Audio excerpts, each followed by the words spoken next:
John Wick Chapter 4 isn't over by the time the credits start rolling. In fact, the post-credit scene might just hint toward the future of the franchise. Spoilers for John Wick 4. After 4 films, 5 dogs, and a handful of high table seats being vacated, the Baba Yaga finally bit the dust in John Wick Chapter 4.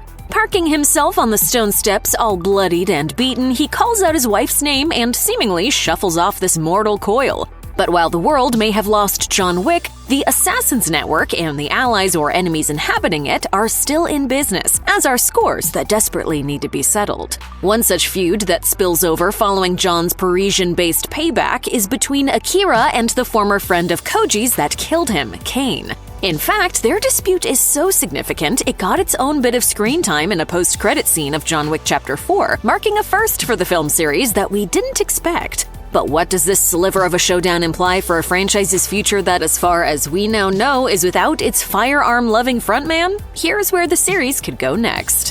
What did you think was going to happen? What did you expect, huh? Did you really think this day was never going to come?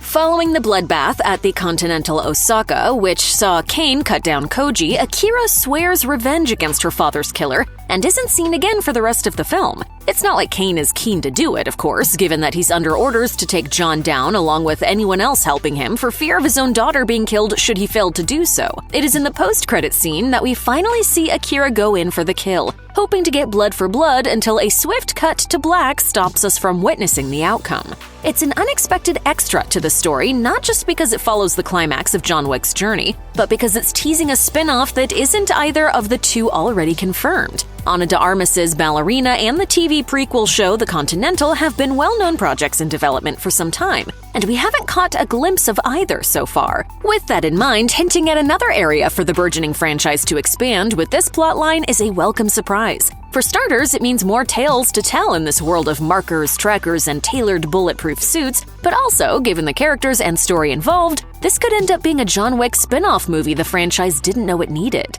Since the beginning, John Wick, for the most part, has been a lone wolf, only showing us one side of a story and teaming up with other gunslingers for relatively brief scenes, both in Parabellum with Halle Berry and Lance Reddick, and in Chapter 4 with Donnie Yen. Interestingly, these were highlights in both films and a stylistic choice that could be replicated in a future movie with Donnie Yen and Rina Sawayama in a more detailed fashion. Not only could this potential project tell a complicated story that pits two compelling characters against one another, but it could also see them working together as a team when the dust settles. We know that Kane isn't a bad guy, and the actions taken against Akira's family were to protect his own. This could be the murky middle ground the potential enemies could meet on, just like Kane and Wick did, leaving them to unite and go after the High Table, the powers that make this world as cruel and cold-hearted as it is. Sure, Marquis de Gramont may be out of the picture, but when it comes to that mysterious organization, that's a table that has plenty more room to clear. Akira, along with Kane, could be the ones to do it. Should they be successful, from there they could branch off into their own solo films, expanding on a world that has so much more potential and, more importantly, so many more killer contracts to be completed. After all, we're still waiting to see if we ever see Jason Mantzoukas' unforgettable TikTok man back on screen.